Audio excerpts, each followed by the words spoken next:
ഇനി ഞങ്ങളുടെ പൂരമാണ് കേട്ടോ, വൈലിരിക്കാവ് പൂരം. ഞങ്ങൾക്ക് 2 പൂരം ഉണ്ട് കേട്ടോ. അന്ന് കഴിഞ്ഞത് വേറൊരു പൂരമായിരുന്നു കേട്ടോ. അപ്പം അച്ഛൻ ചിക്കനൊക്കെ വാങ്ങിയിട്ടോ. ആരും ഗസ്റ്റൊന്നും ഇല്ലാത്തതുകൊണ്ട് അമ്മ കുക്കറിൽ തന്നെ നെയ്ച്ചോറ് വെച്ചു. ഇന്ന് പിന്നെ ദോശയായിരുന്നു. അപ്പോഴേക്കും അച്ഛൻ ചിക്കനൊക്കെ മുറിച്ചു. ഞാൻ വേഗം ദോശയും ചട്നിയൊക്കെ കഴിച്ചിട്ട് പ്ലേറ്റൊക്കെ ഒതുക്കി വെച്ചിട്ട് സ്കൂളിലേക്ക് പോകാൻ കേട്ടോ. ഞാൻ സ്കൂളിൽ തന്നെയാണ് ഇന്ന് ചോറ് കഴിക്കണത്. ഈ ബണ്ണ് മുടി ഉണങ്ങിയാൽ കെട്ടാനുള്ളതാണ് കേട്ടോ. അപ്പോൾ ഞാൻ എല്ലാവർക്കും താറ്റൊക്കെ കൊടുത്തിട്ട് പതുക്കെ സ്കൂളിലേക്ക് ഇറങ്ങിയിട്ടോ.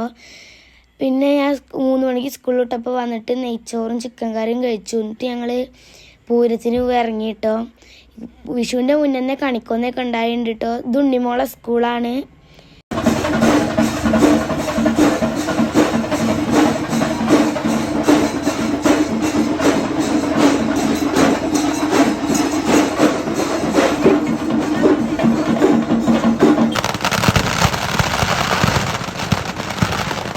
അവിടെ കണ്ടിട്ട് ഞങ്ങൾ നേരെ അമ്പലത്തേക്ക് നടന്നു വിട്ടോണ്ട് ഞങ്ങൾ എല്ലാവരും ഐസ്ക്രീമൊക്കെ വാങ്ങി.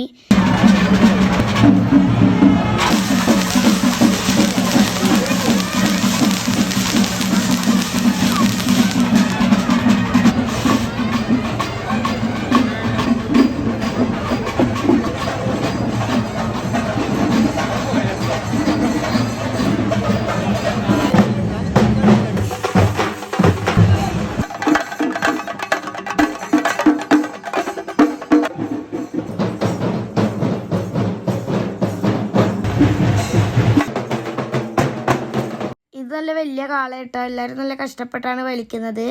ഞങ്ങൾ അമ്പിളിമാമനെ നോക്കി വീട്ടിലോട്ട് നടന്നു.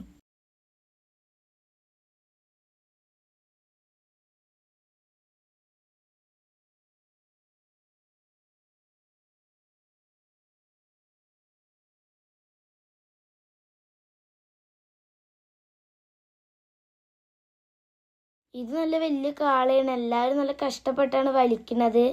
പിന്നെ ഞങ്ങൾ നിലാവൊക്കെ കണ്ട് വീട്ടിലോട്ട് നടന്നു.